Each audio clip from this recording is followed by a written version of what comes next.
오늘 시장 보면서 가슴 쓸어낸 분들 많으실 겁니다. 삼성전자나 SK하이닉스가 전체 수급을 블랙홀처럼 빨아들이던 반도체 쏠림 장세에 오늘 제동이 걸려버렸습니다. 삼성전자가 지금 5%, SK하이닉스도 5% 넘게 밀리면서 지수를 압박하고 있고, 코스닥의 2차전지 종목들 여전히 반등의 실마리를 찾지 못한 채 고전을 하고 있습니다. 오늘 마이너스 10% 정도 에코프로는 더 빠져줬는데, 그런데 이런 아수라장 속에서도 유독 눈에 띄는 종목이 하나 있습니다. 바로 포스코 홀딩스입니다. 보통 대장주인 삼성전자가 무너지면은 지수 대형주들이 동반 하락하기 마련인데, 포스코 홀딩스는 그래도 오늘 물론 소폭 조정을 받고 있기는 하지만 지난 3월 저점 대비해서 이미 70% 가까이 올라온 자리임을 감안을 했을 때 놀라울 정도의 맷집을 보여주고 있습니다. 오늘처럼 삼성전자가 9% 가까이 빠지는 이런 흔들리는 날에 외국인의 보유수량을 보시게 되면은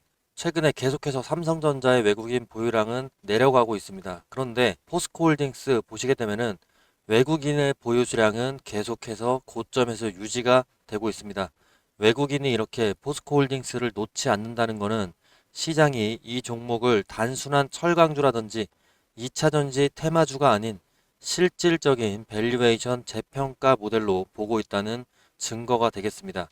특히나 세계 최대의 자산운용사인 블랙록이 포스코 홀딩스의 지분율을 5%에서 6%대로 올렸다, 높였다는 이 공시가 나오게 되면서 우리가 주목해야 될 강력한 선행지표로서 작용을 하고 있는데, 대형 운용사들은 단기 테마만 보고 들어오지 않습니다. 이 숫자가 바뀌고 있거나 앞으로 숫자가 바뀔 가능성이 있을 때 먼저 포지션을 잡습니다. 자, 그렇다면 블랙록은 포스코홀딩스에서 뭘 보고 있을까요? 핵심은 제가 보기에는 하나입니다. 리튬에 대한 수익성인데요. 물론 아직 포스코홀딩스 전체 매출에서 리튬 비중은 크지는 않습니다. 하지만 시장은 현재에 대한 그 매출 비중만 보지 않습니다. 시장이 보고 있는 거는 앞으로 적자가 줄어드는 속도, 그리고 앞으로 흑자 전환될 가능성인데, 실제로 포스코홀딩스의 최근 실적을 보면 이 포인트가 명확합니다. 포스코홀딩스의 매출액은 17조 원대로 영업이익은 6,181억입니다. 영업이익이 시장 전망치보다 14% 정도 상회를 했습니다. 그런데 진짜 중요한 건 영업이익보다는 이겁니다. 2차전지 소재, 특히 리튬 부분의 적자폭이 대폭 줄었다는 점인데요. 지난해 4분기 리튬 사업부의 영업 손실은 1,570억에 달했지만 올해 1분기에는 약 70억대 수준으로 축소가 됐습니다. 이게 엄청난 변화입니다. 쉽게 말해서 리튬 때문에 돈을 까먹던 회사에서 리튬이 더 이상 큰 부담이 아닌 회사로 바뀌고 있다는 건데, 시장은 바로 이런 변화를 먼저 사게 됩니다. 그리고 최근에 월가의 제왕이라고 불리는 블랙록의 레리 핑크 CEO가 공식 석상에서 이런 말을 했습니다. 지금 우리는 100년에 한 번 올 법한 거대한 투자 기회를 마주하고 있다. 이게 5월 초에 한 얘기인데, 100년 전이라면은 철도가 깔리고 고속도로가 놓이면서 국가의 혈관이 만들어지던 그 시기입니다. 자, 그런데 2026년 지금 레리 핑크는 왜 하필 100년이라는 단어를 꺼내게 됐을까요? 그는 지금의 AI 열풍이 거품이 아니라 오히려 극심한 공급 부족의 시작이다 라고 경고합니다. 컴퓨팅 파워, 또 장기 메모리, 그리고 이 모든 것을 돌리기 위해서 반드시 필요한 전력 말입니다. 자, 미국에서만 AI 인프라 구축을 위해서 10조 달러가 투입이 되어야 된다라고 합니다.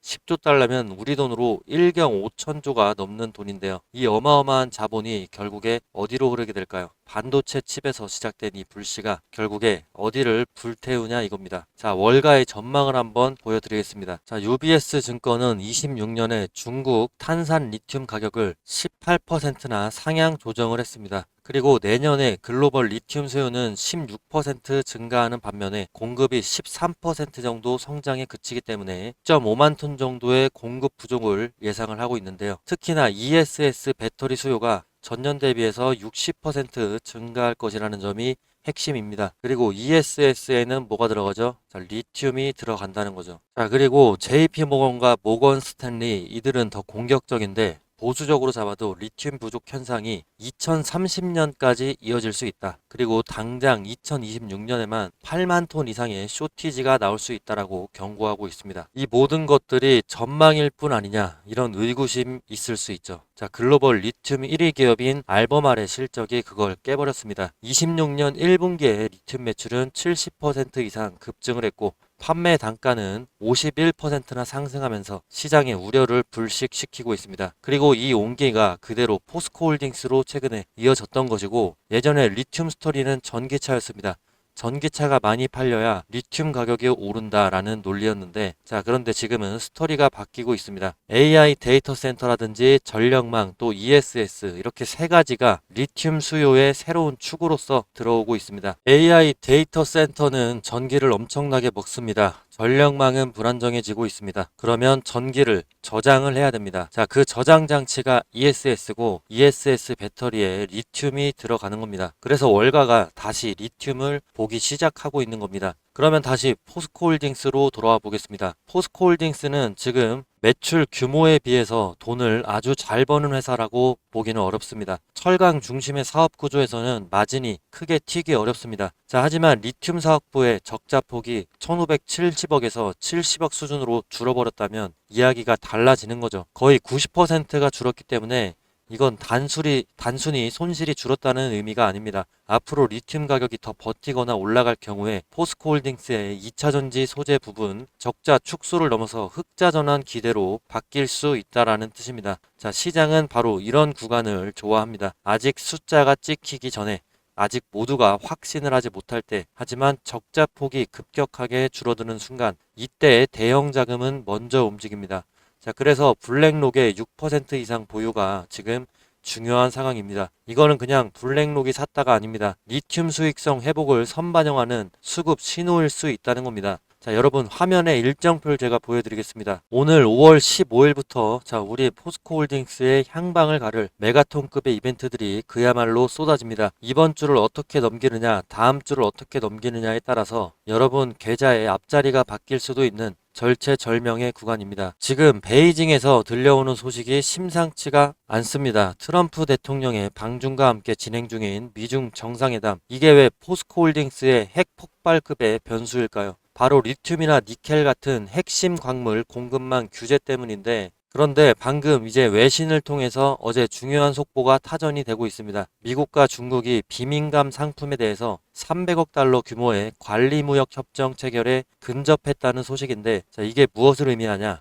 양국이 첨단 기술에서는 싸우더라도 일반적인 무협에서는 대타협의 물꼬를 터보겠다는 신호탄입니다. 극단적인 관세 전쟁으로 치닫던 분위기가 관리 가능한 수준으로 내려오고 있다는 것이죠. 포스코홀딩스 입장에서는 최악의 시나리오였던 공급망 전면 봉쇄, 이 리스크가 희석이 되는 순간입니다. 리튬의 가치가 수십조 원 단위로 출렁이는 지금 이런 시점에 이런 무역 헤빙 무드는 포스코의 자원 외교력에 엄청난 힘을 실어줄 겁니다. 자, 여기에다가 로이터 통신의 보도에 따르면 IMF는 미국과 중국 간의 건설적인 대화와 긴장 완화, 이게 세계 경제에 긍정적이라고 밝히고 있고, 미중이 정면 충돌로 가지 않고 대화를 이어간다는 점은 위험 자산의 우호적인 신호입니다. 자, 그리고 여러분 진짜 본 게임은 이제 쭉 내려가 보시면은 5월 21일입니다. 자, 이날은 우리 인생이 바뀔 수도 있는 운명의 날인데, 새벽 3시에 FOMC 의사록을 통해서 금리 경로를 최종 확인하고 나면 곧바로 새벽 6시 이 시대의 주인공 엔비디아의 실적 발표가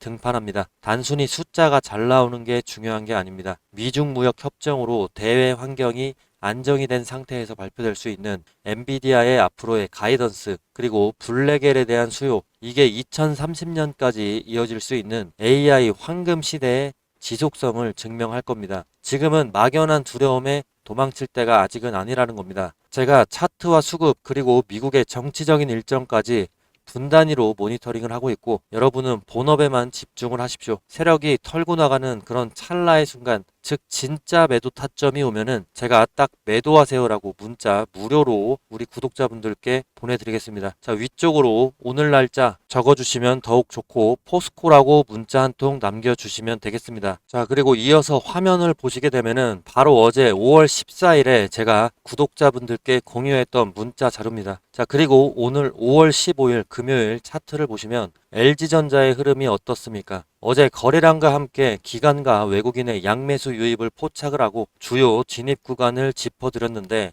매수 타점 21만 원이었죠. 지금 거의 20% 넘게 가까이 수익을 얻고 있는 구간입니다. 최고 오늘 26만 9,500원까지 강한 상승세를 보이면서 새로운 가격대를 형성을 하고 있습니다. 자, 그리고 어제 함께 리딩해드린 JK 시냅스 역시 수급이 이어지면서 단기적인 변동성 구간을 안정적으로 보여주고 있습니다. 자, 어제 500원대까지 들어가게 되면은 매수하고, 자, 2.5% 내외로 단타 치고 485원에서 손절 철화라고 이렇게 정확하게 매수 타점 제가 보내드렸죠. 자, 3% 미만의 짧은 단타 타이밍 공유 드렸습니다. 자, 많은 분들이 공부는 정말 많이 하는데 왜 제 계좌는 제자리 걸음일까요? 라고 고민을 하시는데 핵심은 시장의 거래량과 수급이 몰리는 타이밍을 읽을 수 있는 눈입니다. 자, 호재 뉴스가 모두가 공개된 후에 뒤늦게 진입을 하게 되면 이 상단에 물리기 쉽지만 추세 전환에 초입을 포착을 한다면 보다 안정적인 대응이 가능합니다. 시장에서 가장 경계할 것은 기준이 없는 망설임과 내동매매입니다. 혼자 외롭게 고민하기보다는 실시간 거래량과 이평선, 정배열 등 명확한 데이터를 바탕으로 해서 시장의 핵심점을 파악을 하는 것이 중요합니다. 자, 이번에 LG전자 그리고 JK 시냅스 등 상승 흐름 놓치셨다고 하더라도 전혀 아쉬워할 필요는 없습니다. 다음으로 주목해야 될 그런 주요 추세 유망 종목들 역시도 철저한 분석을 제가 매일같이 마치고 있습니다. 자, 지금 위에 있는 번호로 구독했다라고 구독자라고 문자만 남겨주시면은 시장 대응을 위한 실시간 분석 자료와 관점을 공유 드리도록 하겠습니다. 자신만의 흔들리지 않는 투자 기준을 세우고 보다 성공적인 투자를 함께 이어가시기 바랍니다. 자, 이게 제 개인 번호니까 이쪽으로 구독자라고 문자 남겨주시면 되겠습니다.